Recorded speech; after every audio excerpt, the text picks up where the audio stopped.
অবশেষে কারামুক্ত হলেন হেফাজতে ইসলামের সাবেক কেন্দ্রীয় যুগ্ম মহাসচিব মামুনুল হক। শুক্রবার সকাল 10টার দিকে তিনি গাজীপুরের কাশিমপুর হাই সিকিউরিটি কারাগার থেকে জামিনে মুক্তি পান। এ সময় উপস্থিত সবার উদ্দেশ্যে ভালো আছেন বলেও জানান তিনি। সবশেষ মামলায় মুক্তির কাগজপত্র কারাগারে পৌঁছায় বৃহস্পতিবার বিকেলে। এ সময় কারাগারের সামনে জড়ো হন হেফাজতের নেতাকর্মীরা। তবে জামিনের কাগজপত্র যাচাই করতে দেরি হওয়ায় ওই দিন মুক্তি পাননি মামুনুল। সব আনুষ্ঠানিকতা শেষে শুক্রবার মুক্তি দেওয়া হয় তাকে। মুক্তির পর রাজধানীর মোহাম্মদপুরে যান তিনি। আসাদ গেট থেকে ছাদ খোলা গাড়িতে করে যান মোহাম্মদপুরের আল্লাহ করিম মসজিদের সামনে। এ সময় হেফাজত সমর্থকদের ফুলেল শুভেচ্ছায় সিক্ত হন তিনি। তাকে ঘিরে নানা স্লোগান দেন সমর্থকরা। উপস্থিত ছিলেন হেফাজতে ইসলামের সাবেক ও বর্তমান অনেক নেতা এবং বিভিন্ন কওমি মাদ্রাসার ছাত্র ও শিক্ষক। আল্লাহ পাক রব্বুল আলামিনের শুকরিয়া আদায় করি।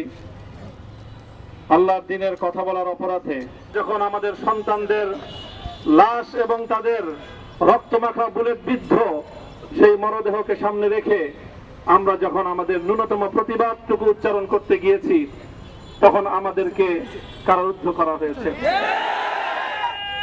আমাদেরকে নানাভাবে নিষ্পেষণ করা হয়েছে।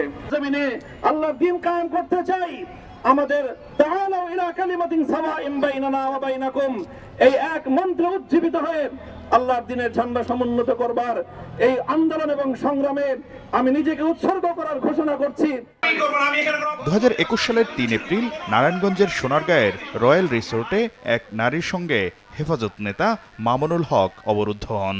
পুলিশ ঘটনাস্থলে গিয়ে তাদের জিজ্ঞাসাবাদ শুরু করে। খবর পেয়ে হেফাজতের স্থানীয় নেতাকর্মীরা রিসোর্টে গিয়ে ভাঙচুর চালিয়ে তাকে ছিনিয়ে নিয়ে যায়। তবে ঘটনার পর থেকেই মোহাম্মদপুরের রাহমানিয়া আরাবিয়া মাদ্রাসায় অবস্থান করেন মামুনুল হক। পরে 18 এপ্রিল মাদ্রাসা থেকে মামুনুল হককে গ্রেফতার করে পুলিশ। 30 এপ্রিল সোনারগাঁও থানায় তার বিরুদ্ধে বিয়ের প্রলোভনে ধর্ষণের মামলা দায়ের করেন তার সঙ্গে রিসোর্টে অবরুদ্ধ হওয়া ওই নারী। যদিও ওই নারীকে তার দ্বিতীয় স্ত্রী দাবি করে আসছেন মামুনুল হক।